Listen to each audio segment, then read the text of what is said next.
Sabay-sabay natin alamin ang mga kaganapan na nangyayari sa ating bansa.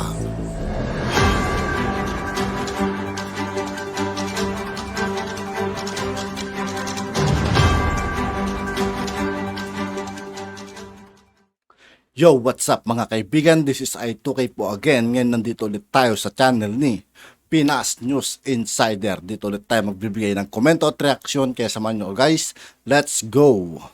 Ito ang nakakagulat, UP students kinakabahan na sa plano ni Presumptive Vice President Sara Duterte Carpio na hawakan ng Department of Education. Pagtatama sa kasaysayan ay siyang sigaw ng taong bayan upang mailabas daw di umano ang tinatagong katotohanan sa loob ng mahigit 3 dekada. Ito ang mainit na balitang pinuputakti ngayon ng samot-saring komento mula sa marami sa ating mga kababayan at marami nga sa kanila ngayon ang hindi napigilan ng kanilang sarili na maglabas ng kanilang hineng at komento sa mundo ng social media. Kung bago pa lamang kayo sa channel na ito, Sa lahat ng hindi pa nakasubscribe mga kaibigan kay Pinas News Insider, mag-subscribe na po tayo at huwag nyo rin pong kalimutan mag-subscribe dito sa aking channel.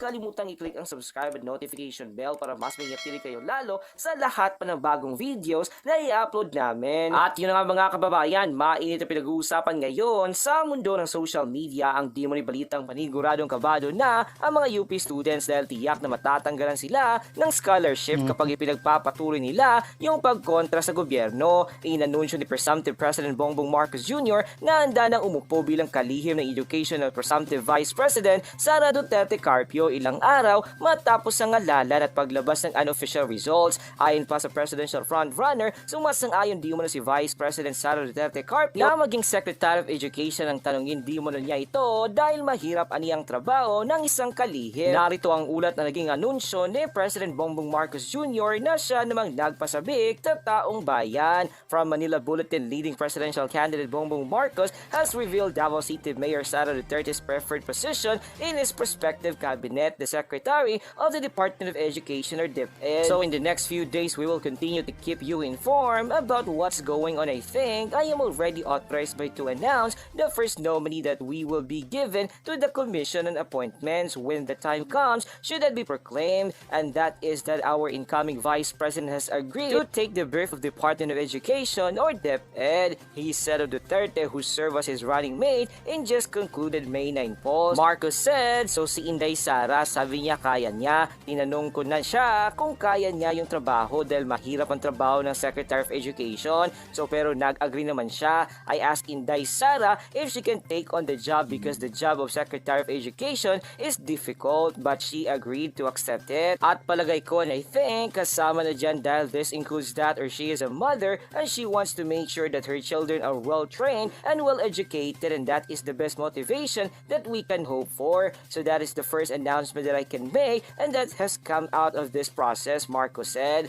And mabilis ding tumugon ang kasalukuyang DepEd Secretary Maria Leonor Magtulis Viriones sa revelasyon ng susunod na presidente. Ayon pa sa kanya ay masaya daw siyang tinanggap ang anunsyong ito. Tiniyak rin niyang makakaasa ang next Vice President sa kanilang buong suporta. Ayon pa sa kanyang official statement, opisyal na pahayag Mayo 11, 2022, malugod kong tinatanggap ang anunsyo ni Presidential Frontrunner Bongbong Marcos na ang papasok na Vice Presidente na si Sara Duterte ay inaasahan na maninilbihan bilang kalihim ng kagawaran ng edukasyon. Handa ako at ang buong pamilya ng DepEd na magtrabaho kasama ang kanyang grupo para sa maayos na transition na pamumuno sa DepEd. Kagagawin natin ang turnover ng Basic Education Plan 2030 na siyang kauna-unahan sa isang papatapos na administrasyon na mag-iiwan ng medium-term plan. Kampante tayo ng DepEd ay mapapangasiwaan ng mga mahuhusay at makakaasa sa pagpapatuloy. Leonor Magtulis Briones, Secretary of DepEd, and kasunod ito ay kaagad ding naglabas ng pahayag si Vice President Sara Duterte Carpio sa pamamagitan ng kanyang partido na hugpong ng pagbabago. Dito niya pinasalamatan si President Bongbong Marcos Jr. sa tiwalang iginawad di umano sa kanya at kay Secretary Briones sa kahandaan niyang makipagtulungan sa kasalukuyang kalihim. Narito ang official statement ng Presumptive Vice President, and she posted statement by kay Sara Duterte on DepEd Secretary position. I wish to express my gratitude to presumptive President Bongbong Marcos for the confidence in me to lead the Department of Education. Before the campaign, we talked about the Department of National Defense, but seeing the way things are at the moment, I expect that people who want to see the new administration to fail will fabricate theories about my loyalty and the DND position to break the unit team. The unit team wants to stable Philippines in the most harmonious administration possible. Yesterday, the presumptive president and I once again talked about how I could help the country. It was decided that I would work on the producing skilled learners with the mindset to realize their full potential as individuals. Our country needs a future generation of patriotic Filipinos that advocate space and discipline in their respective communities.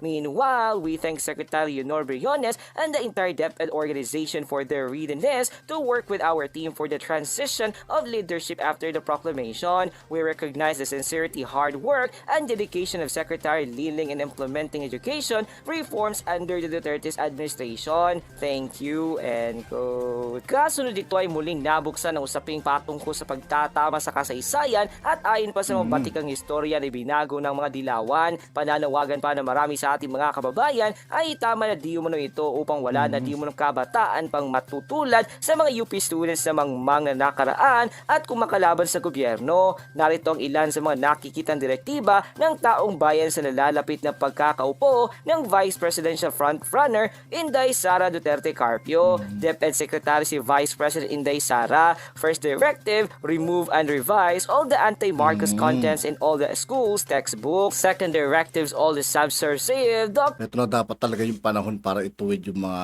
ginawang kalokohan ng mga dilawan. 'Di ba? Panahon na para ayusin yung libro na yun. Kasi masyado silang nun. Marami silang na virus sa mga pinaggagawa nila. Puro kasinungalingan lang pala laman ng libro na yun. Dapat ayusin na ngayon, ituwid na. Documents and books will be removed from the school campuses. Third directives require all able-bodied students to undergo basic military training. Fourth directives, all activism will be graded. Activism meaning you can fail and your scholarship can be revoked. Fifth directives, patriotism and nationalism will be part of the curriculum. Sixth directives, intelligence officer will be assigned to school campuses to detect recruiters. And at yun na nga mga kababayan, ano na ang masasabi mo? Kung meron kayong hinaing at komento tungkol sa video na ito, please comment it down below. Pag-uusapan natin yan sa comment section. At kung nagustuhan nyo ang video na ito, ay huwag kalimutang mag-iwan ng like at i-share na din ang video ito para mas marami pang makaalam sa makabuluhang video ito. Maraming salamat po. At yun nga po mga kaibigan, dito po nagtatapos ang ating reaction video. Muli ako po si I2K ng Sundalo ng Dunggalo at 811. Maraming salamat sa patuloy na pagsuporta. Yeah, peace out.